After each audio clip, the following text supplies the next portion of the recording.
Perkenalkan, nama saya Fenisia, NIM 1910417067, kelas C Pagi Manajemen. Di sini saya akan membahas tentang materi pemasaran internasional. Sumber-sumbernya dari video-video di YouTube yang sudah saya tonton.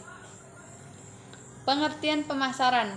Pengertian pemasaran itu sendiri yaitu sebuah proses perencanaan dan pelaksanaan konsepsi, pemberian harga, promosi dan distribusi ide, barang, dan jasa yang dapat menciptakan pertukaran atau penjualan yang memuaskan tujuan individu dan organisasi. Faktor-faktor yang mendorong standarisasi produk yaitu yang pertama, biaya untuk adaptasi mahal. Yang kedua, perusahaan hanya memiliki satu sumber produksi. Yang ketiga, sebagian besar produk yang dihasilkan adalah produk industri. Yang keempat, terdapat kesamaan selera di berbagai pasar internasional yang berbeda. Yang kelima, pemakaian produk terutama di lingkungan urban. Yang keenam, pemasaran diarahkan ke negara-negara utama yang sama. Ketujuh, strategi memasuki pasar global yang utama adalah ekspor. Yang kedelapan, citra negara produsen produk menentukan keputusan konsumen. Yang kesembilan, standarisasi produk dapat menimbulkan loyalitas pelanggan. Yang kesepuluh, pesaing juga memasarkan produk standar. Kekuatan yang mendukung sebuah strategi produk global adalah sebagai berikut. Yang pertama, kebutuhan customer biasa.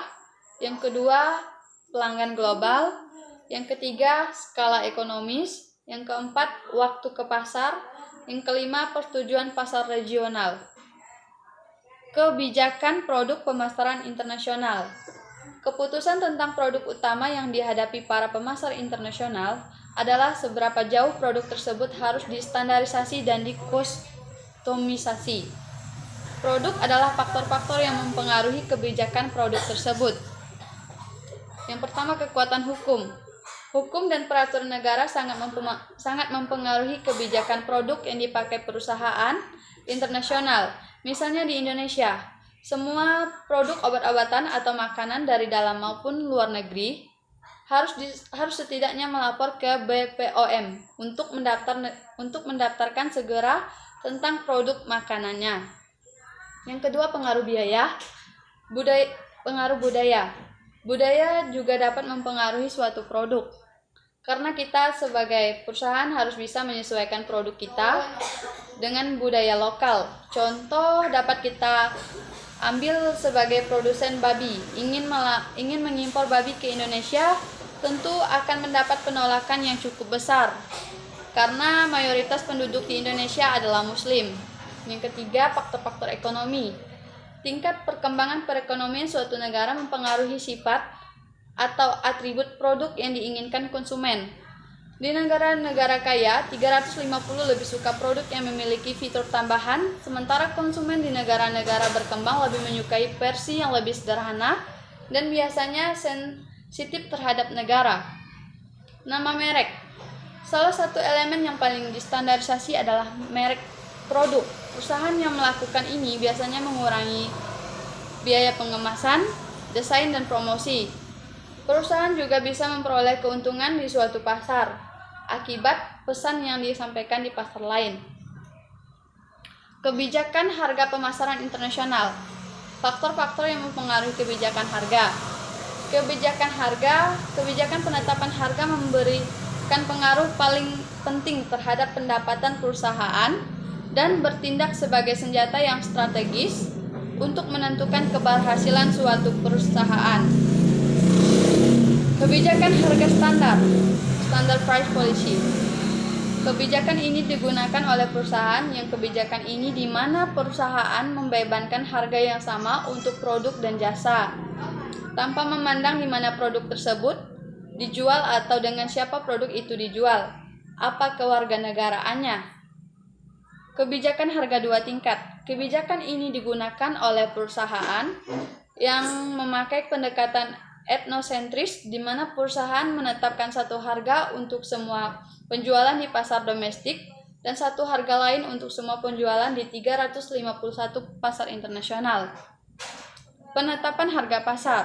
Penetapan harga pasar ini merupakan yang paling kompleks dan paling banyak dipakai dibanding 3 kebijakan lainnya. Kebijakan promosi. Perusahaan dapat menerapkan strategi promosi yang sama dengan strategis yang diterapkan di dalam negeri atau mengubahnya agar sesuai dengan kondisi di pasar asing. Alternatif promosi di pasar internasional. Yang pertama, periklanan. Kedua, promosi penjualan. Yang ketiga, personal selling. Keempat, publisitas. Strategi kombinasi produk dan promosi internasional. Yang pertama, perluasan langsung. Kedua, adaptasi komunikasi. Ketiga, adaptasi produk.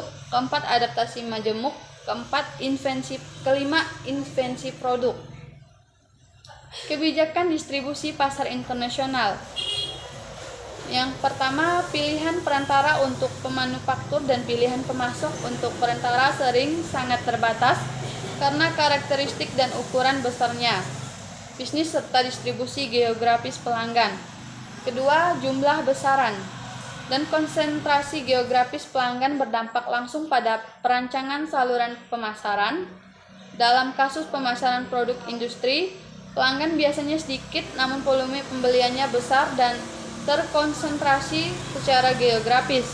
Ketiga, produk-produk tidak tahan lama membutuhkan pemasaran langsung atau setidaknya perantara yang biasa menjamin perputaran barang dagangan secara cepat dan pengiriman yang terproteksi. Keempat, karakteristik lingkungan yang dihadapi perantara. Pesaing dan perusahaan juga mempengaruhi desain saluran distribusi. Oke, sekian dari saya.